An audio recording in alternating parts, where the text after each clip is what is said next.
प्रिय भक्तों,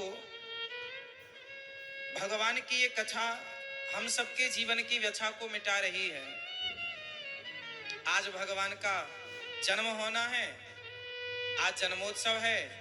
तो जैसे भगवान के जन्मोत्सव में पानी की कुछ बूंदें आई, आज भी देखिए कल रात्रि को जरा ठाकुर जी के आगमन की तैयारी भगवान ने कर दी। मतलब आप ये समझिए कि प्रकृति बिल्कुल इस कथा से कनेक्ट है। सारी चीजें बिल्कुल वही हैं जो हुई थी। हाँ या ना? ऐसे ही तूफान चला था, ऐसी पानी बरसा था भगवान के जन्म में भी। जैसे कल आपने देखा हल्की सी बूंदाबांदी और थोड़ा सा हवा, और अभी भी मौसम मुंह फुलाए बैठा है।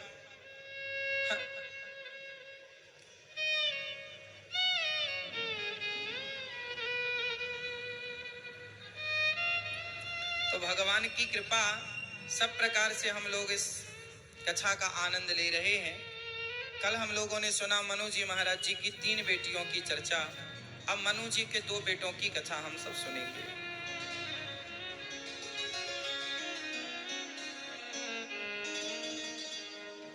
मनु जी की 2 बेटे हैं, प्रियव्रत और उत्तानपाद। उत्तानपाद की 2 पत्नियां हैं, सुनीति और सुरुचि। सुनीति मतलब जिसकी नीति अच्छी, सुरुचि मतलब मनमाना। मनमाना करने वाली स्त्री को सुरुचि कहते हैं, और नियम से चलने वाली स्त्री को, जो सास ससुर की बात माने, कुल परंपरा को लेकर चले, वो सुनीति है। महिलाएं 2 तरह की होती हैं, एक सुनीति की जैसे, एक सुरुचि के जैसे। सुरुचि का मतलब होता है खुद की रुचि का उसे ख्याल है, दूसरे की रुचि से कोई मतलब नहीं। उसे खुद की रुचि चाहिए, वो खुद मनमाना आचरण करती है। ना वो घर की परंपराओं को, ना तो वो घर की मर्यादाओं को, ना वो घर के संस्कारों को देखती है। जो खुद की रुचि से चले वो सुरुचि, और जो मर्यादाओं से चले वो सुनीति। तो समाज में भला किसका होगा? सुनीति का या सुरुचि का? सुनीति का। भला किसका होगा? सुनीति का। सुनीति मतलब सुंदर सी नीति।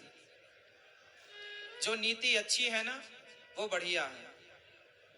सुनीति का अर्थ है शास्त्रों की नीति से चलना। हम सबकी नीति बढ़िया हो, नियम बढ़िया हो, नीति न छोड़े हम। जब सुनीति मतलब सही नीति से चलेंगे, सही आचरण अपनाएंगे, तो फिर क्या होगा? हमारे घर में ध्रुव जैसे पुत्र का जन्म होगा। और जब मनमाना आचरण करेंगे तो सुरुचि उत्तम को जन्म देगी। देखने सुनने में तो सब लगता है कि बढ़िया है, पर सुनीति के पुत्र ध्रुव हैं। जो सही आचरण से चलती है, उसके घर में ध्रुव जैसे भक्त का जन्म होता है। इसलिए स्त्री के ही जिम्मेदारी है कि वो अपने पुत्र को ध्रुव बनाए, प्रहलाद बनाए, या रावण बनाए, या कुंभकर्ण बनाए। अच्छा, मैं ये बताओ, बच्चे सबसे ज्यादा किसके पास रहते हैं? माँ के पास या पिता के पास? जोर से। बच्चे ज्यादा किसके पास रहते हैं? माँ। इसलिए बच्चे बनेंगे तो माँ का हाथ होगा, और बिगड़ेंगे तो माँ की गलती होगी। इसलिए बच्चों के बनने और बिगड़ने में पिता का भी हाथ है, लेकिन परसेंट कम है पिता का। माँ का परसेंट ज्यादा है, क्योंकि बच्चे अधिक समय माँ के पास रहते हैं। इसलिए बच्चों का भविष्य माँ के पास है। इसलिए माँ को चाहिए कि आप अपने बेटे को बढ़िया संस्कार देकर ध्रुव और प्रहलाद ही बनाइएगा, कहीं आपके बच्चे रास्ता भटक ना जाएं।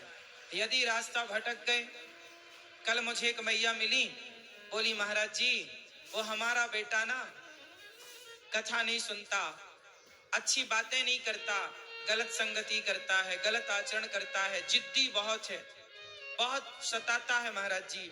मैं आपके पास ला रही थी तो वो आपके पास आया नहीं। मैंने कहा माँ कितने साल का है? बोली 20 साल का। 18-20। हमने कहा जब हमारे पास लाने का समय था, जब संतों के पास ले जाने का समय था, तब तो तुम खूब व्हाट्सएप चला रही थी, फेसबुक में फ्रेंड रिक्वेस्ट भेज रही थी, और जब तुम्हारा बच्चा हाथ से निकल गया 20 साल का थोड़ी सुनेगा तुम्हारी। अब तुम रो रही हो। इसलिए जब बच्चे छोटे हों तभी संतों के पास ले जाना स्टार्ट करो, सत्संग से जोड़ना स्टार्ट करो। बचपन में संस्कार आ जाएंगे तो 20 साल 25 साल में वो अकड़ेंगे नहीं, तुमसे ऐठेंगे नहीं, वो तुम्हारी बात मानेंगे और तुम्हारे संग सत्संग में जाएंगे, संतों की संगति करेंगे, अच्छे आचरण अपनाएंगे। समय रहते संस्कार देना चाहिए। अब समय रहते आप तो सोती रहती हो, जब समय संस्कार देने का तब तुम्हें अक्ल नहीं, होश नहीं, और जब बड़े हो गए तब तुम आई हो, तो अब रोने के सिवा कोई चीज हाथ ना लगेगी। लड़कपन खेल में खोया, जवानी नींद भर सोया, बुढ़ापा देख कर रोया। इसलिए मेरी माँ, लड़कपन सबसे उत्तम है। संस्कार कब देना है बच्चों को? बोलो। ध्रुव जी ने कब संस्कार पा लिया? लड़कपन में। प्रहलाद जी ने छोटी सी आयु में संस्कार पा लिया।